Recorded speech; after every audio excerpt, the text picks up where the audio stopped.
Islamabad high court में जजेस seniority के मामले पर कानूनी जंग तेज। 5 जजेस ने रिप्रेजेंटेशन मुस्तरद करने का फैसला सुप्रीम कोर्ट में चैलेंज कर दिया। आर्टिकल 184(3) के तहत दरख्वास्त दायर। जस्टिस सरफराज डोगर को बतौर chief justice Islamabad high court काम करने से रोकने की इस्तदा। इस्लामाबाद हाई कोर्ट की मौजूदा सीनियरिटी लिस्ट को कलअदम करार दिया जाए। जजेस का तबादला सीनियरिटी लिस्ट को मुतासर किए बगैर आर्जी तौर पर हो सकता है। जजेस तबादलों का फैसला वफाद आमद के तहत नहीं किया गया। कुछ और वजूहात हैं। सदर मुमलिकत ने आर्टिकल 200 की शिक 1 का इस्तेमाल जुडिशल कमीशन के इख्तियार को गसब करके किया।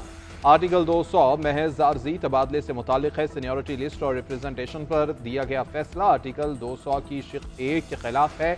दरख्वास्त दायर करने वालों में इस्लामाबाद हाई कोर्ट के justice Mohsin Akhtar Kiyani, justice Tariq Mahmood Jahangiri, justice Babar Sattar, justice Sardar Ejaz Ishaq Khan और जस्टिस अमन रिफत इम्तियाज शामिल।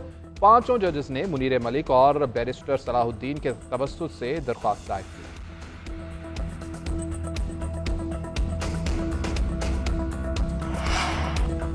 वज़ीर-ए-आज़म के बाद चीफ जस्टिस ऑफ पाकिस्तान कल ऑपोजिशन के 7 रुकनी वफ्द से मिलेंगे। चीफ जस्टिस से मुलाकात के बाद सुप्रीम कोर्ट बार के सदर मियां राउफ अता का बयान। कहा कि चीफ जस्टिस की वज़ीर-ए-आज़म से मुलाकात के तनाजुर में आज चीफ जस्टिस याहिया अफरीदी से मिले। उन्होंने ऑपोजिशन से भी फराहमी इंसाफ से मुतालिक तजावीज़ तलब की हैं। चीफ जस्टिस कौमी अदालती पॉलिसी साज कमेटी से मुतालिक तमाम स्टेक होल्डर से मिल रहे हैं। इंसाफ की फराहमी में ताउन के लिए चीफ जस्टिस की काविशों को सराहते हैं। चीफ जस्टिस ऑफ पाकिस्तान से सुप्रीम कोर्ट बार के वफ़द की मुलाकात। इस्लाहात के लिए चीफ जस्टिस को मुकम्मल हिमायत का यकीन दिलाया।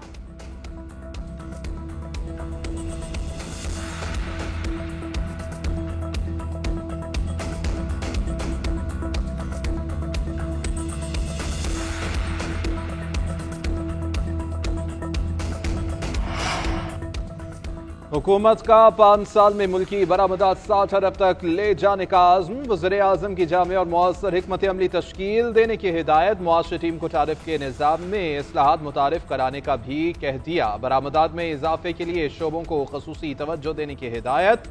शहबाज शरीफ ने कहा कि तारिफ के नरखों को कम और निज़ाम को आम फहम और सहल बनाया जाए। सनतों की पैदावारी सलाहियत में इजाफे की हिकमत अमली बनाई जाए। बरामदात पर मबनी मुआशी तरक्की उड़ान पाकिस्तान विजन का अहम जुज़ है। एक्सपोर्ट डेवलपमेंट फंड के गवर्नेंस निज़ाम में ज़रूरी इस्लाहात की जाएँ। वज़ीर-ए-आज़म शहबाज शरीफ की ज़ेर सदारत मुल्की बरामदात से मुतालिक जायज़ा इजलास। वज़ारत तिजारत में इस्लाहात पर ब्रीफिंग। उधर वज़ीर-ए-आज़म शहबाज शरीफ से अरकान कौमी असम्बली की अलग अलग मुलाकातें। हालिया मुआशी इस्तेहकाम पर वज़ीर-ए-आज़म को खिराज तहसीन।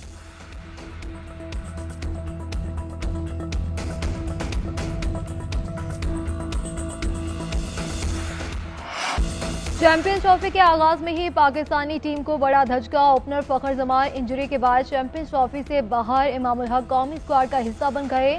आईसीसी तकनीकी कमेटी ने इमामुल हक को शामिल करने की इजाजत दे दी। भारत के खिलाफ मैच में इमामुल हक टीम का हिस्सा होंगे। बतौर ओपनर बाबर आजम के साथ खिलाए जाने का इम्कान। फखर जमान गुज़श्ता मैच में फील्डिंग करते हुए गिरकर जख्मी हुए थे। पसलियों में खिंचाव के बायस बैटिंग के दौरान भी मुश्किल में नजर आए। संजीदा नौयत की इंजरी के बायस डॉक्टर से मुकम्मल आराम का मशवरा दिया। कौमी ओपनर फखर जमान का चैंपियंस ट्रॉफी से बाहर होने पर इजहार अफसोस। एक्स पर लिखा कि पाकिस्तान की नुमाइंदगी करना एजाज की बात है। घर से अपनी टीम को सपोर्ट करूंगा।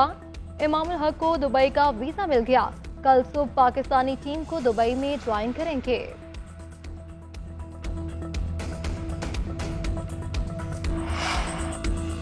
चैंपियंस ट्रॉफी में रिवायती हरीफ भारत के खिलाफ बका की जंग। कौमी क्रिकेट टीम कराची से दुबई पहुंच गई। 23 फरवरी को भारत के खिलाफ मैच खेलेंगे। शाहीनाज जाराम और कल से ट्रेनिंग सेशन का आगाज करेंगे।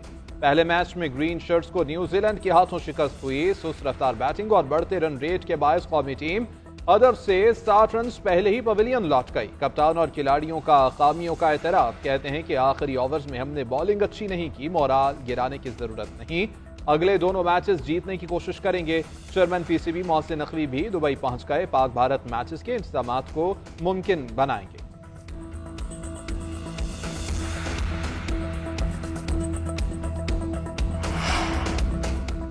बानी पीटीआई ने सिर्फ आर्मी चीफ को खत नहीं लिखा, वो खुला खत था। खत जिन्हें पढ़ना चाहिए था उन्होंने पढ़ लिया। पीटीआई के सेक्रेटरी जनरल सलमान हकम राजा की मीडिया से गुफ्तगू। कहते हैं कि बानी से जो एक मुलाकात नहीं करवा सके, इनसे क्या मुज़ाकरात करने हैं। बातचीत की नाकामी की बड़ी वजह ये हुकूमत के पास इख्तियारात ही नहीं है। पाकिस्तान तहरीक इंसाफ का मुल्कगीर एहतजाज शुरू करने का ऐलान। सलमान अकरम राजा ने रमजान में भी सड़कों पर निकलने का इंदिया दे दिया। कहा हर तरह से एहतजाज के ऑप्शंस मौजूद हैं, अब रुकने वाले नहीं। कराची पेशावर में आज और कल सियासी जमातों से मिलूंगा। शाहिद खाकान नवाजी से भी मुलाकात होगी। आइंदा का लाहे अमल मिलकर तय करेंगे।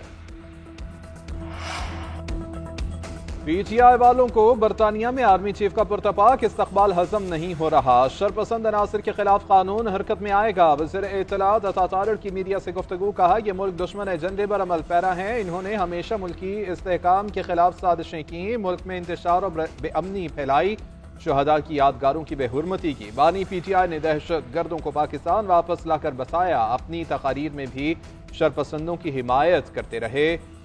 उन्होंने उस वक्त कहा कि ये अच्छे लोग हैं, इन्हें वापस लाना होगा। मुहिब्बे वतन और ओवरसीज पाकिस्तानियों ने पीटीआई का एजेंडा मुस्तरद कर दिया।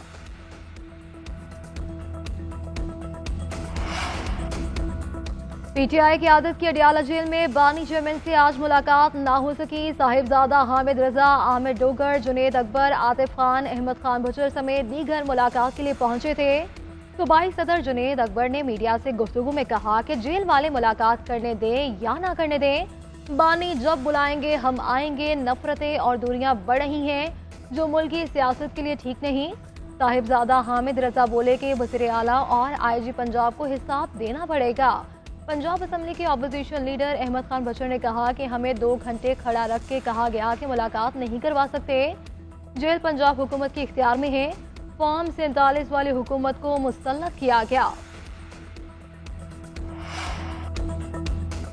इस्लामाबाद हाई कोर्ट से पीटीआई वर्कर्स को बड़ा रिलीफ मिल गया। 26 नवंबर एहतजाज के तनाजुर में गिरफ्तार 120 से जायद कारकुनान की जमानतें मंजूर। इस्लामाबाद हाई कोर्ट का तमाम कारकुनान को फौरी रिहा करने का हुक्म। कारकुनान को पुलिस स्टेशन में बयान हल्फी देने की हिदायत। कायम मकाम चीफ जस्टिस सरफराज डोगर और जस्टिस मोहम्मद आसिफ ने मुलजिमान की जमानतें 20,000 रुपए मुचलकों के एवज मंजूर की। रिमार्क्स में कहा कि बयान हल्फी दें, आइंदा ऐसा जुर्म नहीं करेंगे।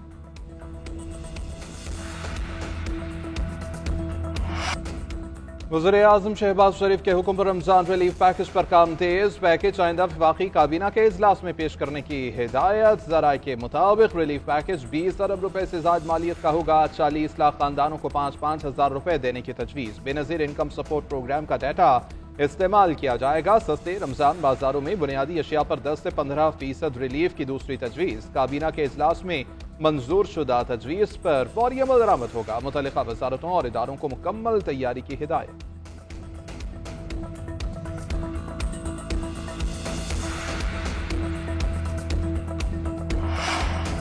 मुसलसल तनख्वाहदार तबके से टैक्स लेना मसले का हल नहीं। तनख्वाहदार तबके पर जो बोझ आया है इसका अंदाजा है। बाकी शोबाजात को भी टैक्स आमदन में हिस्सा डालना होगा।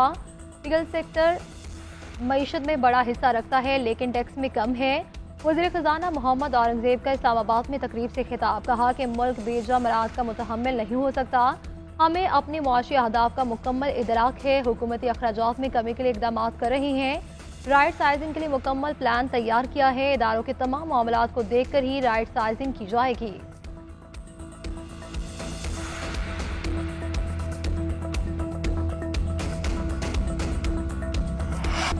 पंजाब में सीवरेज और निकासियाब बेहतर बनाने की काविशें। वज़ीर आला पंजाब ने सीवरेज और ड्रेनेज सिस्टम मेगा प्लान की मंजूरी दे दी। पहली मरतबा शहरों में सीवरेज बाईपास और डिस्पोजल स्टेशन बनाए जाएंगे। बारिश के पानी के फौरी निकास के लिए स्टोरेज टैंक कायम होंगे। जखीरा शुदा पानी आपाशी और दीगर मकासद के लिए इस्तेमाल होगा। पंजाब में मॉडल विलेज बनाने की भी मंजूरी दे दी। मरियम नवाज ने कहा कि सीवरेज का मौसर निज़ाम न होने की वजह से हर शहर में मसाइल का सामना है। सुथरा पंजाब प्रोग्राम से 15 करोड़ अवाम मुस्तफीद होंगे। बानी पीटीआई को बेगुनाह कैद किया गया, उन्हें लोगों के दिलों से नहीं निकाला जा सकता। वज़ीर आला खैबर पख्तूनख्वा का तकरीब से खिताब। अली अमीन गन्नापुर ने तुलबा को मुफ्त लैपटॉप देने का ऐलान कर दिया। कहते हैं कि पंजाब की कारकर्दगी हमारी 1% कारकर्दगी के बराबर नहीं। इस पर मनाजरे के लिए तैयार हूँ। हमने अपनी पूरी आबादी को सेहत कार्ड प्लस दिया, अब लाइफ इंश्योरेंस की सहूलत दे रहे हैं। पंजाब हुकूमत को चैलेंज है वो भी अपनी पूरी आबादी को ये सहूलियात दे।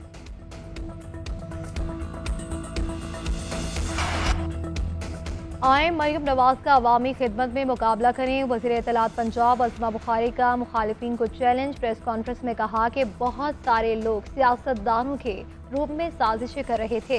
अवाम को गालम गलोच, कब्जा और विफाक पर यलगार नहीं चाहिए। पंजाब हुकूमत ने पहले ही साल में डिलीवर करके दिखा दिया।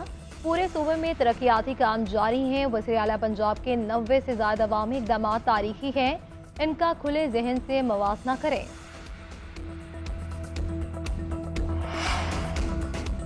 क्या एग्जेक्टिव के मातहत फोर्सेज अदालती इख्तियारात का इस्तेमाल कर सकती हैं या नहीं? क्या अदालतों को आज़ाद होना चाहिए या नहीं? जस्टिस जमाल खान मंदोखेल के सिविलियन की मिलिट्री ट्रायल केस में सवालात। वकील उज़ैर भिंडारी ने मौक़िफ़ इख्तियार किया कि कोर्ट मार्शल सिस्टम में आम सिविलियन को नहीं डाला जा सकता। जस्टिस जमाल मंदोखेल ने सवाल किया, 2-1 D1 को निकाल दिया जाए तो फिर क्या होगा?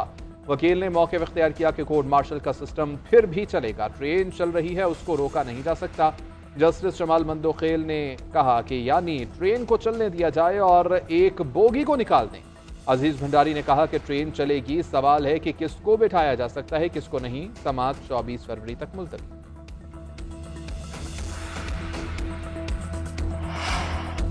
पायदार तरक्की की मंजिल का हुसूल इज्तिमाई काविशों से ही मुमकिन है। इज्तिमाई हिकमत अमली किसी भी सोलो फ्लाइट से बेहतर होती है। हम हमेशा मुश्तरका ताउन की हिमायत करते हैं।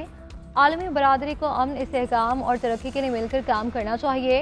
नायब वज़ीर आज़म इसहाक डार का कहना है कि चीन के साथ दोस्ती पाकिस्तान की खारिजा पॉलिसी का बुनियादी सतून है। चीन ने दुनिया में हमेशा मिलकर काम करने की कोशिशों को फ़रोग दिया। पाक चीन ताउन इलाकाई अमन, इस्तेहकाम और खुशहाली के लिए अहम है।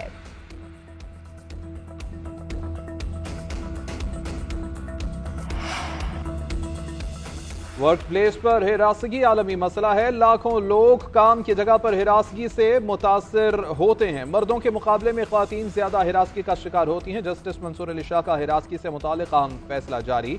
फैसले में कहा गया कि ग्लोबल जेंडर गैप इंडेक्स के मुताबिक दुनिया के 146 ममालिक में से पाकिस्तान 145वें नंबर पर है। अमेरिका की सुप्रीम कोर्ट ने एक फैसले में कहा था कि यरकमाली माहौल भी हिरासगी की तारीफ में आता है। खातून ने ड्राइवर के खिलाफ पंजाब मुअत्तसिब से रुजू किया गया। मुअत्तसिब ने ड्राइवर मोहम्मद दीन को जबरी रिटायरमेंट की सजा सुनाई थी।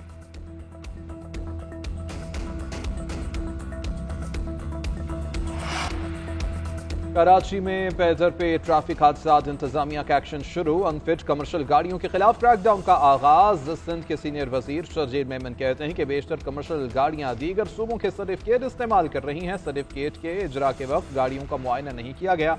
सिंध में गाड़ियां चलानी हैं तो नए फिटनेस सर्टिफिकेट्स हासिल करना होंगे।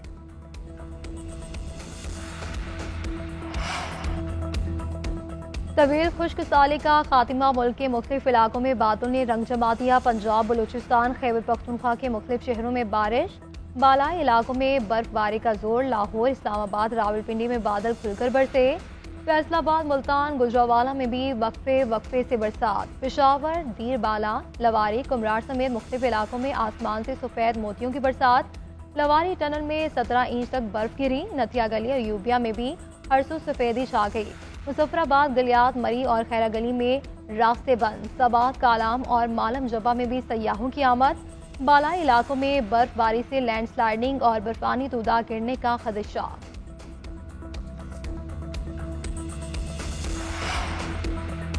पाकिस्तान और कतर का इंसदाद मनशियात बारे बाहमी ताउन बढ़ाने पर इत्तेफाक। वफाकी वज़ीर दाखिला मोहसिन नकवी से कतर के सफ़ीर अली मुबारक अली ईसा अल खतीर की मुलाकात। बाहमी दिलचस्पी के उमूर, दो तरफा ताल्लुकात और मुख्तलिफ शोबों में ताउन बढ़ाने पर तबादला ख्याल। कतर में कैद पाकिस्तानी शहरियों की रिहाई के हवाले से भी बातचीत। मोहसिन नकवी का कहना था कि कतर से इंतहाई करीबी ताल्लुकात हैं, जल्द कतर का दौरा करेंगे। हम मनसब से मुलाकात भी करूँगा।